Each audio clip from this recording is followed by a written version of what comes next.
제가 여러분들과 함께 이 말씀을 나눌 때 저희 교단 목사님 이미 오래전에 천국에 가신 우리 A.W. 토조 목사님의 책이나 그분의 글을 자주 소개합니다. 그런데 오늘은 오래전에 천국에 가신 우리 토조 목사님이 아니고 우리 교단의 CNM의 교단에 지금도 인터림 패스터 미니스트리라고 하는 그 사역을 아직 하고 계시면서 주로 교회 갈등과 또 트랜지션에 이렇게 교회의 전환기에 있는 교회들의 사역을 전적으로 우리 교단 사역의 하나로 그렇게 하고 계시는 우리 탐 앨런 목사님 책 하나를 소개하면서 오늘 말씀에 들어가려고 합니다. 이 책 제목이 10 Foolish Things Christians Do to Stunt Their Growth 그렇게 되어 있어요. 우리 한국 책으로도 이게 25년에 나온 책인데 한국에도 20년 전에 번역이 됐습니다. 그런데 이 번역의 제목이 우리에게 좀 더 이렇게 좀 실제적으로 다가오는 그런 제목으로 바뀌었어요. 평생 예수 믿어도 믿음이 성장하지 않는 10가지 이유다. 원래 이 책 제목은 이 크리스천들이 자신의 영적 성장을 가로막고 방해하는데 흔히 행하는 그와 같은 10가지 바보 같은 일들 또는 어리석은 일 그렇게 제목이 잡혀 있습니다. 이것이 10가지가 무엇인가 한번 여러분에게 하나하나 소개해 보겠습니다. 혹시 나는 이런 것이 없는가? 내가 그동안 예수님 믿고 신앙생활하면서 어떤 사람은 예수 믿은 지 오래되지 않았는데도 신앙이 쫙 부쩍 크는 사람들이 있고 나는 오랫동안 교회 생활하고 신앙생활을 했는데 왜 믿음 생활이 내가 이 모양밖에 안 되나 이런 질문이 있는 분은 이 10가지 이유 가운데 혹시 나에게 해당하는 것은 무엇이 있는가 한번 점검해 보시면서 10가지를 한번 쭉 들어보시기 바랍니다. 근데 이거 여러분 들을 때 이것도 내가 맞았네. 이것도 맞았네 이러면서 너무 좋아하실 일이 아니에요. 이것은 맞는다고 좋은 게 아닙니다. 자, 그러면 첫 번째가 무엇인가? 거칠의 신앙이다. 바깥을 꾸미는 다른 사람들에게 그럴듯하게 보이는 신앙생활에 치중하면서 내적인 영적 부분의 신앙에는 무관심한 이와 같은 신앙의 패턴이 바로 신앙을 성장하지 못하는 중요한 첫 번째 원인으로 이 목사님이 이야기를 합니다. 두 번째로 이 독불장군 신드롬이다. 이건 뭐냐면 하나님께서는 우리를 예수 믿게 하시고 구원의 길을 걸어가면서 하나님께서 그분의 거룩하신 뜻에 따라서 신앙의 공동체, 이 교회라고 하는 공동체 안에서 공동체를 통해 우리의 신앙이 자라게 하시고 우리의 믿음에 따라서 하나님의 거룩한 사역을 감당하게 하시는데 외톨이로 나 혼자 신앙생활을 고집하는 이런 신앙의 태도를 가진 사람들은 한결같이 신앙의 정상적인 성장을 가지지 못한다는 것입니다. 세 번째로 삶의 우선순위의 문제가 뒤죽박죽 되어 있기 때문에 그렇다고 이야기합니다. 우리의 삶에 있어서 하나님 앞에 무엇이 우선 앞에 두어야 될 것인가라고 하는 그런 데 있어서 우리의 삶이 이게 뒤죽박죽 되어 있기 때문에 그렇다는 것이죠. 네 번째로는 까마귀 노는 곳이라 이렇게 번역되어 있는데 신앙생활하면서 여전히 내 주위의 사람들과의 관계 속에서 나의 신앙에 영향을 미치는 그런 것을 가볍게 생각하고 여전히 불신앙적인 환경과 친구들 가운데 내 삶을 많이 오픈해 놓기 때문에 신앙에 있어서 정상적인 성장을 이루지 못한다는 것입니다. 다섯 번째로는 가치 기준의 혼돈. 신앙생활할 때 우리의 신앙의 삶에 가장 중요한 것이 무엇인가? 이 목사님은 말씀과 기도를 우리의 삶의 우선순위에 두지 않고 우리의 가치가 혼돈되어 있기 때문에 신앙의 성장을 가져오지 못한다. 그렇게 이야기합니다. 여섯 번째로는 사회 같은 체질이라 대듯이 이 이스라엘에 우리가 많이 예화를 듣지 않습니까? 이 무슨 얘기냐면은 신앙생활 하면서도 항상 받기에만 간절히 급한 그와 같은 신앙의 태도, 하나님 앞에 내가 받은 은혜와 사랑에 감격해서 이제 나에게 주신 것을 내 이웃과 나누며 섬기며 봉사하는 삶에 인색하고 여전히 나는 항상 도움을 받고 누구에게서부터 지원을 받아야 한다라고 하는 이와 같은 신앙의 삶의 태도가 믿음의 성장을 가져오지 못하게 한다. 그렇게 이야기합니다. 7번째는 요행주의라. 이것은 감정적으로 신앙생활은 믿음에 근거해야 하고 믿음은 보이지 않는 것에 하나님의 말씀을 붙잡고 신앙생활을 해야 하는데 감정에 치우치면서 한탕주의와 요행주의를 추구하는 신앙의 삶이 신앙의 성장을 가져오지 못한다. 8번째는 시련에 대한 영적인 무지가 믿음의 성장을 가져오지 못한다. 하나님께서는 그의 백성들을 이 시험과 어려움의 과정을 통하여 하나님께서 원하시는 신앙의 성숙을 가져오기를 원하여서 하나님의 백성들에게 자주 우리의 삶의 환경을 통하여 관계를 통하여 어려움으로 도전하실 때 그것에 대한 영적 무지와 잘못된 태도가 우리의 신앙의 성장을 가져오지 못하고 방해하는 요소다. 그렇게 이야기합니다. 9번째는 얽어매기 쉬운 죄. 죄를 간과하고 죄의 문제, 이것은 다 그런 건데 하고서 개개인으로 약한 부분, 그 죄의 부분, 연약한 부분을 그냥 여전히 남겨두고 무감각한 상태에서 신앙생활 하다 보면은 신앙의 성장이 절대 올 수가 없다. 이 마지막은 구원의 확신이 없음으로 인하여 내 자신의 구원의 어떠한 근거를 가지고 하나님의 확실한 약속에 대한 말씀에 대한 믿음이 없어서 결국은 구원의 확신이 없기 때문에 그것으로 인하여 신앙의 모든 분야에 있어서 정상적인 성장이 이루어지지 않는다. 그렇게 이야기합니다. 자, 이 10가지 중에 혹시 내가 나에게 이 부분이 좀 있지 않는가, 그런 것은 여러분 개인적으로 어떤 것이 있나요? 나는 이거하고 10가지가 전혀 관계가 없다. 잘하신 겁니다. 좋은 상태입니다. 근데 저는 이 10가지의 이 타멜론 목사님의 이 10가지 평생 예수 믿어도 믿음이 성장하지 않는 이 이유 가운데 저는 하나를 더 이렇게 넣고 싶어요. 그게 무엇이냐면 우리가 신앙생활하면서 왜 믿음이 자라지 않느냐, 저는 마음밭의 문제라 이 생각합니다. 신앙생활을 오래 하면서 우리의 심령, 마음이 하나님 앞에 신앙생활하고 있는 내 마음의 상태가 좋은 밭이 되지 못하기 때문에 그러한 마음밭을 가진 상태에서 신앙생활을 하다 보면은 오랫동안 교회 생활하고 교회에서 오래 신앙생활하면서 여러 가지 직분을 가지고 교회를 섬긴다고 하면서도 정작 하나님께서 기뻐하시는 영적 성장과 믿음의 자람이 이루어지지 않고 있다는 것입니다. 좋은 마음밭을 가지고 신앙생활을 하는 거 이게 굉장히 중요하죠.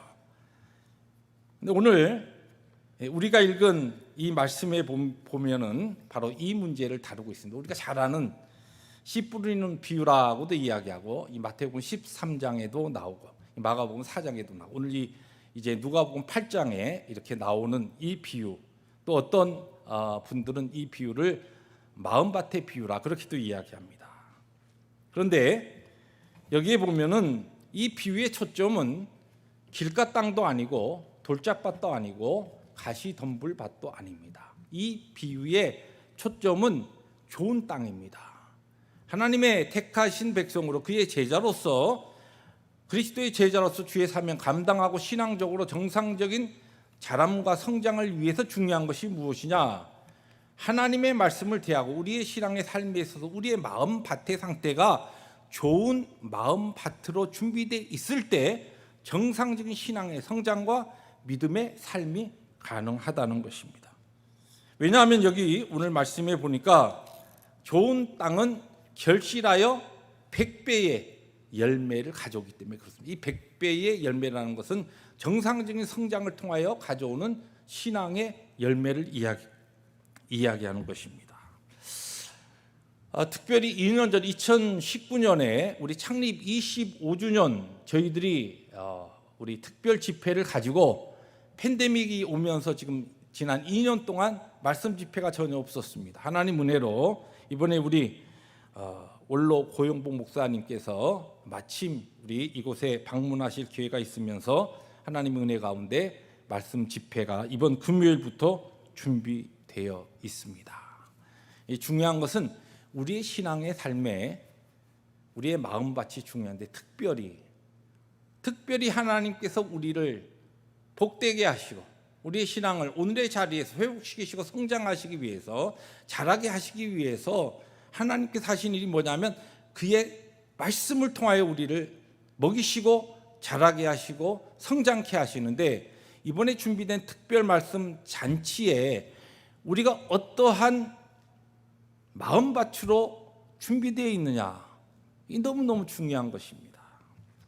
그런데 오늘 말씀해 보면 누가복음에 이 좋은 마음밭을 어떻게 이야기하냐면, 좋은 땅에 있다는 것은, 우리 화면을 통해서 한번 읽어볼까요? 함께 읽습니다. 좋은 땅에 있다는 것은 착하고 좋은 마음으로 말씀을 듣고 지키어 인내로 결실하는 자니라.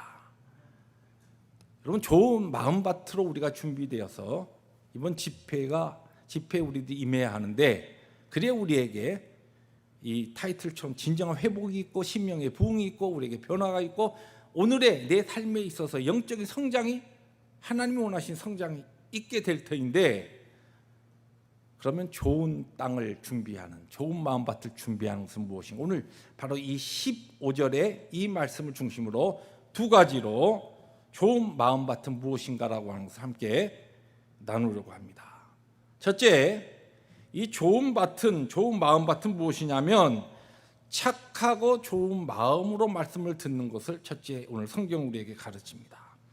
여기 착하고 좋은 마음을 영어로 A noble and good heart라 그렇게 번역했는데, 이 noble이라고 하는 이 단어가 원래 이 원어 뜻도 그렇고 영어에 번역된 이 뜻은 그냥 noble 하면 뭐예요? 고상하다. 우리 여기에서는 지금 착하다 그렇게 번역되어 있는데, 요 같은 단어가 어디에 나오냐면은 사도행전 17장 11절에 나옵니다. 자, 사도행전 17장 11절, 우리 화면 좀 글씨가 작지만 한번 천천히 읽어볼까요? 베레아에 있는 사람들은 데살로니가에 있는 사람들보다 더 너그러워서 간절한 마음으로 말씀을 받고 이것이 그러한가 하여 날마다 성경을 상고함으로. 이 단어 가운데 더 너그러워서, 이게 뭐냐면 바로 여기서 이야기하는 고상하다고 번역한 노블, 착하다, 같은 뜻이에요. 이 더 너그러워서 이게 뭐냐면 노블 캐릭터라 그렇게 되어 있습니다. 하나님의 말씀을 우리가 하나님 말씀 들을 때 다 착한 마음으로 듣지, 무슨 하나님의 말씀을 들을 때 우리가 악한 마음으로 들을 리도 없고 하나님의 말씀을 사모하고 그렇게 다 듣지 않습니까? 그러나 여기 보세요. 베레아에 있는 사람들은 데살로니가에 있는 사람보다, 하나님의 말씀을 접했던 두 그룹이 나오죠. 데살로니가에 있었던 사람들이 말씀을 받는 그 마음밭과 베레아에 있었던 사람들이, 성도들이 하나님의 말씀을 듣는 마음밭이 달랐다는 것이, 그 다른 게 무엇이냐면 이 베레아에 있었던 사람들은 착한 마음, 달리 표현해서 너그러운 마음, 이 너그러운 마음은 달리 표현하면 열린 마음이에요. 하나님의 말씀에 대해 열려서 사모하는 마음이 있었다는 것이. 열려서 사모하는 마음이라는 것은 기대하는 마음이 있었다는 것이. 여러분, 말씀에 대한 기대와 열린 마음과 사모하는 마음으로 우리가 준비돼야 말씀이 우리에게 선포될 때 그 말씀의 역사가 나타나는 것이에요.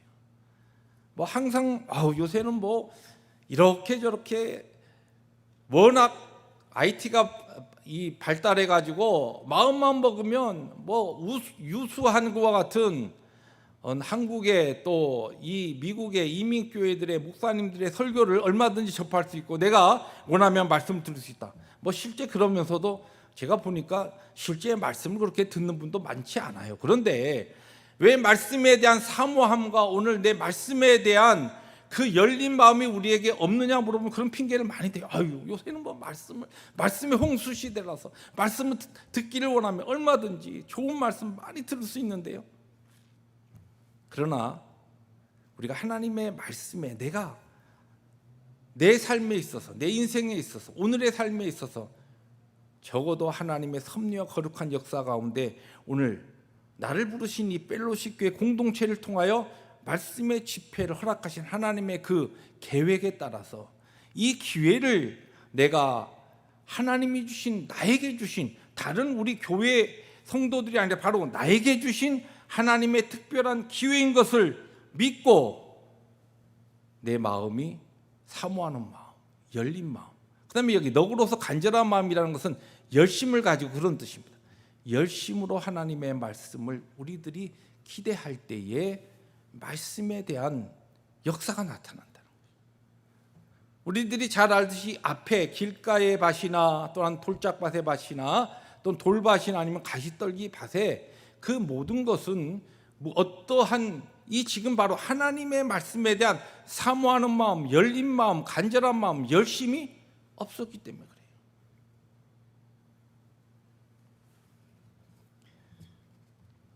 여러분, 열심으로 여기에 지금 사도행전 17장에 보면 다 너그러워서 그 다음에 간절한 마음으로, 너그러우면 간절해집니다. 여기에 보면 하나님에 대한 말씀에 대한 마음이 열리면 그 다음에 간절하게 열심으로 하나님의 말씀을 듣기 위해서 우리의 삶을, 우리의 시간을 드리게 돼 있어요. 우리가 다른 한번 예를 들어 봅시다. 여러분들이 이 팬데믹과 이 어려운 가운데서도 여러분의 일터와 직장에는 하루도 빠짐없이 나가지 않습니까? 왜 그래요?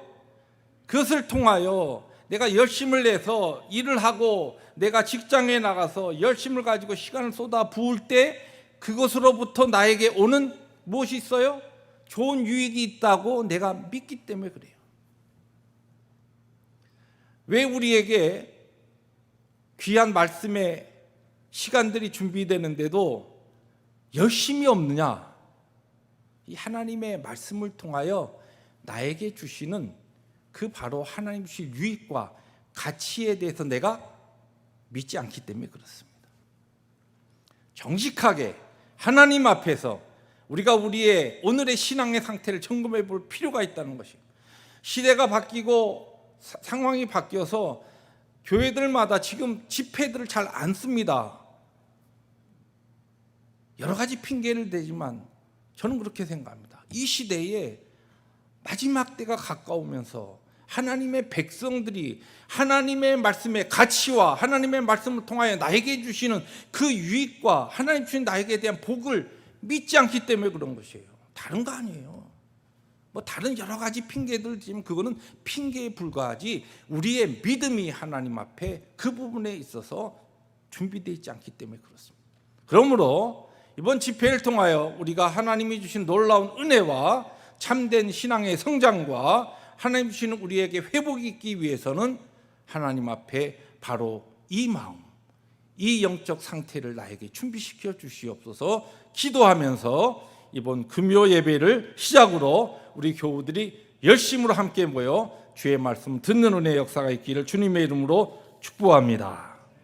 두 번째로, 오늘은 두 번째로 끝납니다. 세 번째까지 안 갑니다. 두 번째는 뭐냐? 여기 보면 이 좋은 땅은 뭐냐면 말씀을 지키고 인내하여 열매 맺는 것이다, 그런 뜻입니다. 오늘 이 말씀에 새 번역은 이렇게 돼 있어요. 그리고 좋은 땅에 떨어진 것들은 바르고 착한 마음으로 말씀을 듣고서, 이 앞부분 우리가 이제 첫 번째 이야기, 두 번째로는 그것을 굳게 간직하여 견디는 가운데 열매를 맺는 사람이다, 이렇게 번역되어 있습니다. 좋은 땅은 마음이 좋아서, 마음이 착해서, 마음이 너그러서, 열린 마음으로 하나님의 말씀을 잘 받아들이고 그것으로 끝나는 것이 아니에요. 좋은 땅은 그 다음에는 그 선포된 말씀을 굳게 간직하여 견딘다는 것이에요. 그럴 때에 성장이 있고 열매가 있고 우리의 신앙의 삶에 진정 하나님이 주시는 영적인 유익이 있는 것입니다.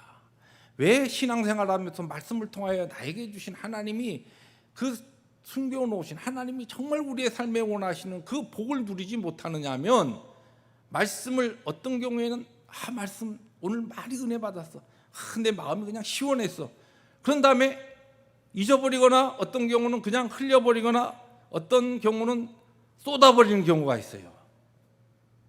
그런데 좋은 땅은 그 말씀이 선포된 것을 간직하고 견디는 겁니다.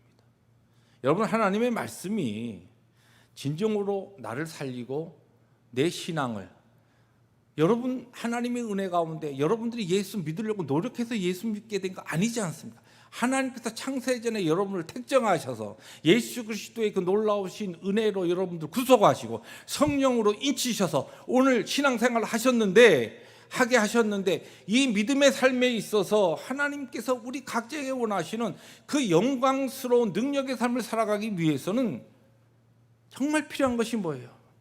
우리에게 있어서 하나님의 말씀의 그 열매가 나타나야 됩니다. 진정한 성장이 있어야 돼요. 우리에게 있어서 하나님이 원하시는 이 땅에 살면서도 이 땅에 제한된 모든 것들을 이겨내며 하나님이 거룩하신 그 영광을 위해서 우리들이 힘있게 살아나는 그 능력된 성령 충만한 삶이 있어야 하는데, 그게 어디에서 오느냐? 그 열매는 여기에 보니까 하나님의 말씀을 잘 간직해, 그리고 인내합니다. 또 참습니다. 그럴 때에 시간이 가면서 열매가 나타나는 거예요. 그냥 한번 왕창 말씀 받아서, 아까 우리 10가지 이유 가운데 하나가 뭐예요? 요행주의라는 것이 있는데, 그 요행주의가 뭐냐면 한번 예수 믿는 것도 그냥 한탕주의로 예수 믿으려고 하는 사람이 많다는 것이에요. 신앙생활은 우리의 평생에 걸쳐서 하는 겁니다. 평생에 걸쳐서 하나님께서 거룩하신 성령 하나님 우리를 변화시키시고 만지시고 우리를 다듬어 가시면서 예수님의 형상 만드시고 우리의 삶을 통하여 하나님의 영광스러운 그 사역을 감당케 하시는 것이에요. 하나님께서 그분의 능력으로 얼마든지 스스로 하실 수 있지만 우리를 그 영광스러운 하나님의 사역에 동참케 하십니다. 이런 복된 삶에 우리를 불러주셨는데 그것은 어떻게 가능하냐? 하나님의 말씀을 우리들이 우리의 마음에 담고 잠시 기뻐하고 좋아하는 것으로 끝나지 아니하고 그 말씀이 열매로 나타날 때까지 간직하고 견디는 삶이 있어야 된다는 거예요. 근데 여러분, 이거 많은 분들이 이것을 오해하는 분들이 있습니다. 말씀을 잘 지키고 인내하는, 그래서 열매 맺는 사람은 특별히 성품상으로 볼 때 막 의지력이 강하고 어떤 것에 의해서 성취력이 있는 사람들은 하나님의 말씀 받고 잘하지만 나는 참 참는 거 잘 못하고 막 인내하는 거 이런 거 성품적으로 내가 약한 것 같아, 의지력이 약한 것 같아, 그렇게 이야기하는 분들이 있습니다. 그런데 그렇지 않아요. 왜냐하면 오늘 우리가 읽은 이 본문 말씀의 특별히 15절에 이 앞에 여기 지금 세 번역으로 올라와 있습니다. 바르고 착한 마음으로 말씀을 듣는 것하고 그 다음에 그것을 굳게 간직하고 견디는 가운데 열매를 맺는 게, 요게 두 가지 다른 것이 아니고 사실은 이 원어의 성격을 보면 동전의 양면입니다. 하나예요. 좋은 땅은 하나님의 말씀을 너그럽고 열린 마음으로 사모하는 마음으로 듣는 것이며, 그것을 딱 뒤집어 보면 그것이 결국은 잘 그것을 간직해서 인내하면서 열매 맺게 돼 있어요. 이게 둘 중에 하나만 이루어지는 좋은 땅은 없다는 것이. 좋은 땅은 말씀에 대한 사모하는 마음과 열린 마음으로 열심으로 그것을 사모하고 듣는 태도도 있지만, 그것은 항상 무엇과 함께 따라오냐면 그 말씀을 마음에 품고 견디고 인내한다는 것이. 근데 견디고 인내한다는 것이 왜 앞에 내용하고 왜 연결되느냐? 여러분, 이 앞에 말씀을 이야기하면서 제가 우리 모두가 우리의 직장에 나가서 열심으로 팬데믹 가운데서 열심히 사는 것은 무엇 때문에? 내가 쏟아붓고 노력해서 얻는 경제적인 어떤 유익이 나에게 주는 좋은 결과를 내가 믿고 알기 때문에 그런 것이에요. 그런데 거기에 대한 믿음이 없으면 안 하죠. 하나 예를 쉽게 들어보겠습니다. 제가 그렇게 여유 있는 사람이 아닌데 제가 준비를 못했네. 책을 하나 책이 뭐냐면 수표 책을 하나 해가지고 거기에 좀 제가 큰 마음 써서 쫙 1 0000 딱 땡땡 몇 불이에요? 10,000불짜리를 탁 수표를 내가 끊었어요. 사인을 싹 했어요. 그리고 여러분에게 한 분에게 제가 드리기로 했을 때, 그리고 이것을 가지고 꼭 필요한 때에 올 말에 미리 쓰지 마시고 이걸 꼭 가지고 계시다가 올 연말에 쓰실 때가 있을 거예요. 그때 꼭 쓰셔야 됩니다. 그리고 한 분에게 드렸어요. 그런데 어떤 분은 의지력이 참 좋은 사람이 있어요. 그런 사람은 그것을 끝까지 올해 말까지 가지고 있다가 그것을 쓰는 사람이 있고, 의지력이 약한 사람은 그걸 보고 나는 의지력이 약해서 이거 못 기다려 하고서 그냥 찢어버리는 사람이 있겠어요? 의지력이 있는 사람이나 어떤 일에 성취력이 특별한 사람이나 그렇지 않은 사람이나 의지력이 없어도 그 만불에 대한 것의 가치를 아는 사람은 한결같이 한 사람도 빠짐없이 누가 그것을 받든지 간에 어떻게 해요?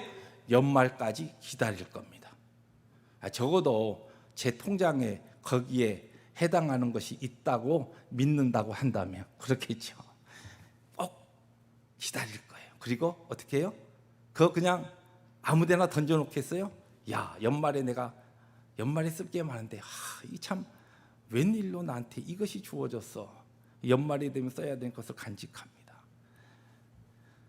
하나님의 말씀을 지키고 인내하는 것은 어디에서 오느냐? 하나님의 말씀에 대한 믿음과 가치에 대한 참된 신앙의 반응이 있는 사람입니다.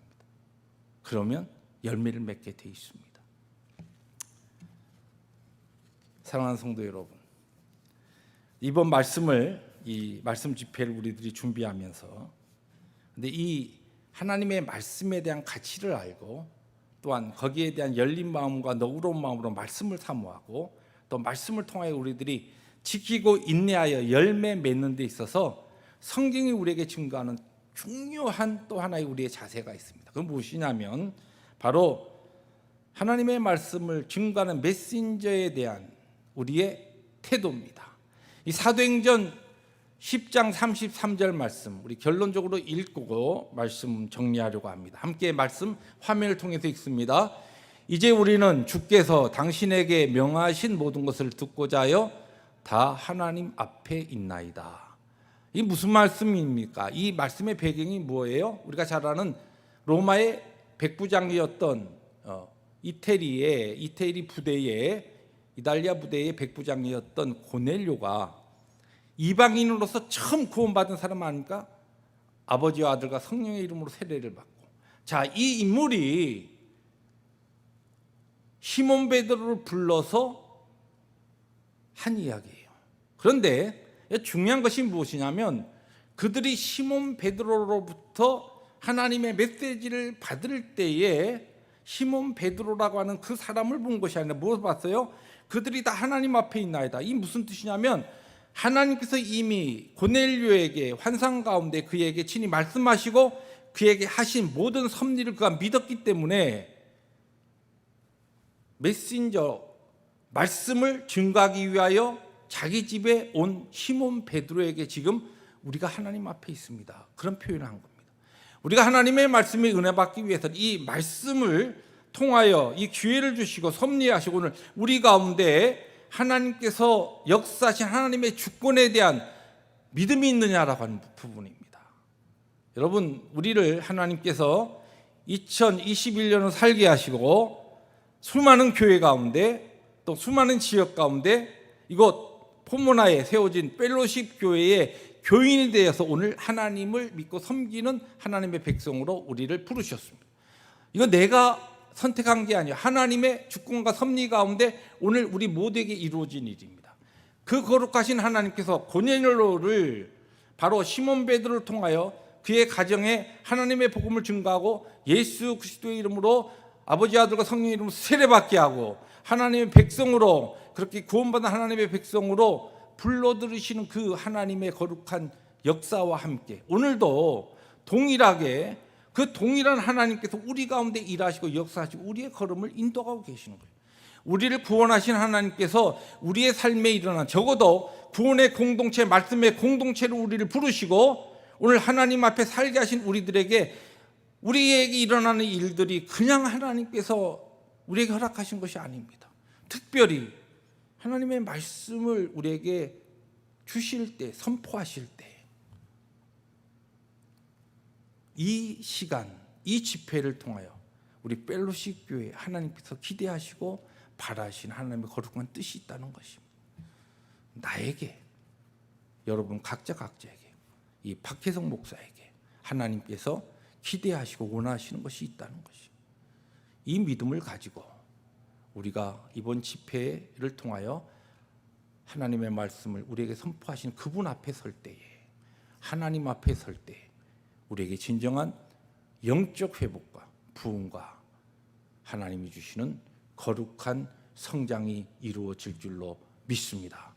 이것이 우리의 교회가 부흥하는 길이요, 성장하는 길이요, 회복되는 길이요, 하나님의 영광과 기쁨을 위해서 구원의 공동체로 설 수 있는 하나님이 기뻐하시는 일인 줄 믿습니다. 이 은혜의 자리에 우리 오늘 이 대면 예배로 예배당에 참여한 우리 모든 교우들, 그리고 각 가정에서 온라인으로 예배하고 있는 우리 성도들을 주님의 이름으로 초청하며 이 은혜가 우리 함께 나눌 수 있기를 다시 한번 예수의 이름으로 축복합니다. 기도하십니다.